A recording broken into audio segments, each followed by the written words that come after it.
वैश्विक जोखिम जिसका जिक्र मनोज सर कर रहे हैं, उसको आईटी सेक्टर के लिए भी इकोनॉमिक सर्वे में कहा गया है कि जो वैश्विक चुनौतियां हैं उनसे आईटी सेक्टर को निपटना पड़ सकता है।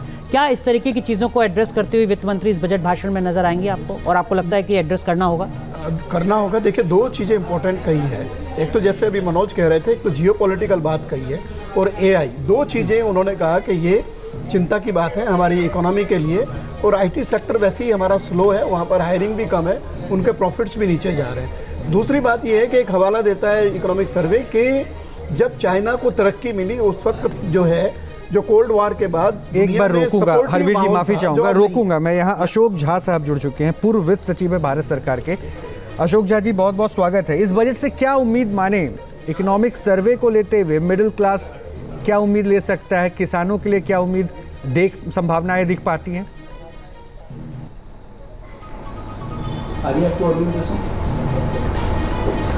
जी, मैं तो ये समझता हूँ कि सबसे बड़ा जो प्रॉब्लम है देश में वो है अनएम्प्लॉयमेंट।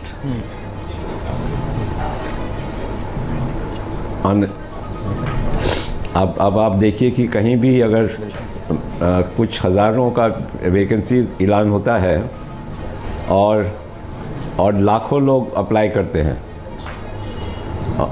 और इसमें भी जो लोग बहुत एक्स्ट्रा क्वालिफ़िकेशन है, पीएचडीज़ वगैरह अप्लाई करते हैं, जो नौकरी 12th पास का है।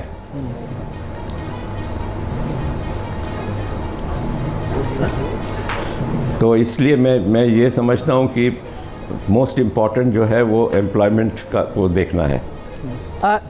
सर, जब आपको लगता है कि रोजगार एक बड़ी चुनौती है, और जी दूसरा जो प्रॉब्लम है, जी सर,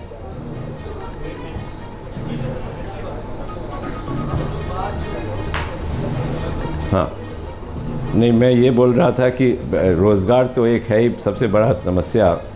दूसरा समस्या है एग्रीकल्चर में प्रोडक्टिविटी, क्योंकि ये हो रहा है ना कि बहुत सारे लोग, उनको नौकरी जो नहीं मिलती है शहर में, वो चले जाते हैं अपने गांव, और गांव में वो जो भी थोड़ा बहुत ज़मीन हो उसी को वो कुछ अपना उसी में काम करते हैं, और स्टैटिस्टिक्स के लिए वो दिखाया जाता है कि वो एम्प्लॉयड हैं, लेकिन एक्चुअली उनका प्रोडक्टिविटी तो ऑलमोस्ट ज़ीरो रहता है जी। तो इसलिए एग्रीकल्चर प्रोडक्टिविटी दूसरा समस्या है। ठीक है। अशोक झा साहब, एग्रीकल्चर प्रोडक्टिविटी को लेकर इकोनॉमिक सर्वे में कहा गया कि जो हाई वैल्यू एग्रीकल्चर है उस पर फोकस करना होगा, मतलब खेती से काम नहीं चलेगा सिर्फ, आपको फल, सब्जी, फिशरीज, पोल्ट्री, डेयरी, इन सब पर भी फोकस करना होगा। क्या आपको लगता है कि इसको लेकर कोई रोड मैप आज के बजट भाषण में वित्त मंत्री की तरफ से दिया जा सकता है, तब जबकि इकोनॉमिक सर्वे में खुद सरकार ने माना?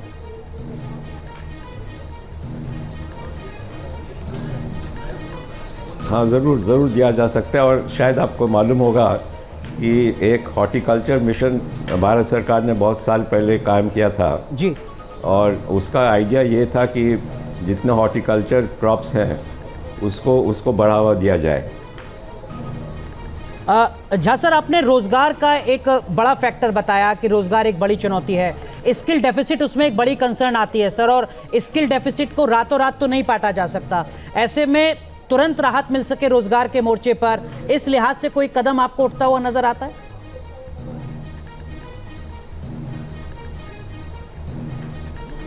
मैं ये समझता हूँ कि जो भी इंडस्ट्रीज़ हैं जो कि लेबर इंटेंसिव इंडस्ट्रीज़ हैं, जैसे टेक्सटाइल्स हुआ, लेदर प्रोडक्ट्स हुआ, ये सब में फोकस ज़्यादा होना चाहिए।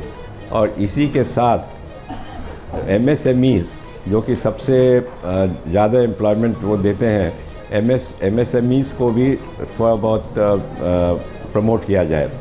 नहीं, प्रोडक्टिविटी बढ़ाना बहुत बड़ा चैलेंज होगा, लेकिन ऐसे में डेप्ट आपका बढ़ रहा है, हमारे देश का डेप्ट बढ़ता जा रहा है, तो इसको लेते हुए बजट पे कैसे फोकस करेंगे कि प्रोडक्टिविटी भी बढ़े, एमएसएमई पे भी फोकस हो जाए, रोजगार का सृजन भी हो जाए?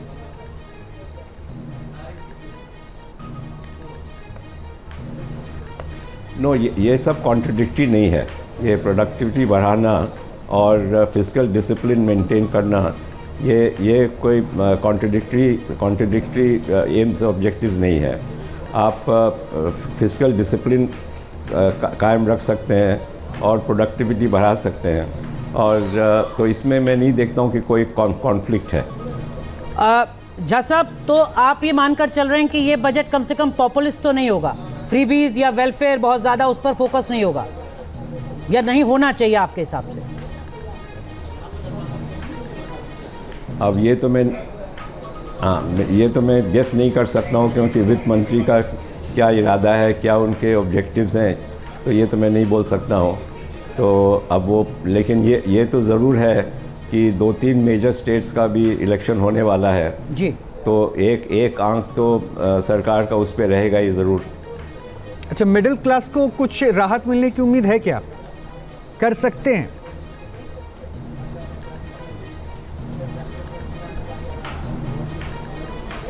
कर तो सकते हैं, लेकिन अब यही राहत तो यही मिल सकता है कि आप टैक्स का जो रेट्स हैं उसको आप थोड़ा ट्वीक कर सकते हैं, लेकिन मैं नहीं समझता हूँ कि उसमें ज़्यादा ये है, उसमें ज़्यादा स्कोप है जी।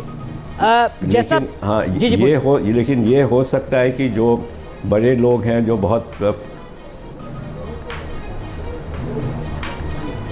बहुत पूंजी वाले हैं, उन पे शायद कोई टैक्स लग सकता है, क्योंकि ये सबको मालूम है कि इंडिया में सबसे ज़्यादा इनइक्वालिटी है। तो आप कह रहे हैं सर कि सुपर रिच टैक्स जिसकी बात अक्सर होती है, उसी तरीके की चीज़ कोई नई एक बार फिर आ सकती है?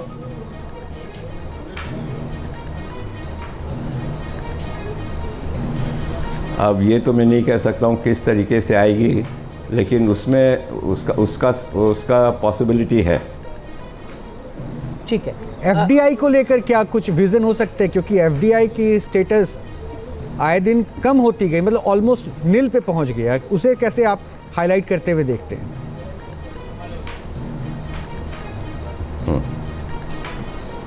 इसी एक एफडीआई का जहाँ तक सवाल है, वो हम सिर्फ देखते हैं कि कितना ईच साल आया एफडीआई, जो नेट एफडीआई आया, लेकिन सही तरीके से इसको देखना चाहिए। वो ये देखना चाहिए कि FDI as a proportion of GDP वो बढ़। अब अगर आप चाइना से कंपेयर करें, तो जब चाइना ग्रो कर रहा था 10% पर ईयर का हिसाब से, तो एफडीआई कम से कम 4% था उनका कंट्रीब्यूशन जीडीपी में जी। और हमारे यहाँ जब से सबसे अच्छा जब भी आया है, तो 2% से कभी एक्सेस नहीं हुआ है। झा सर, एक चीज़ और आपसे समझना चाहूँगा, ये माना जा रहा है कि एफएनओ को लेकर कुछ सख्त कदम वित्त मंत्री की तरफ से उठाया जा सकता है, इक्विटी मार्केट को लेकर कुछ टैक्स में तब्दीली की जा सकती है। एक पक्ष ऐसा भी है जो कहता है सर कि अगर आपको डेवलपिंग कंट्री से डेवलप्ड कंट्री बनना है, तो वो आपको इक्विटी मार्केट के सहारे ही आप बन पाएंगे। आपकी राय क्या है सर?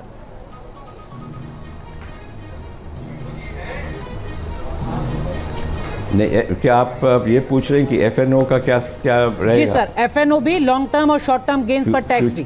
फ्यूचर्स एंड ऑप्शंस का आप पूछ रहे हैं? जी सर।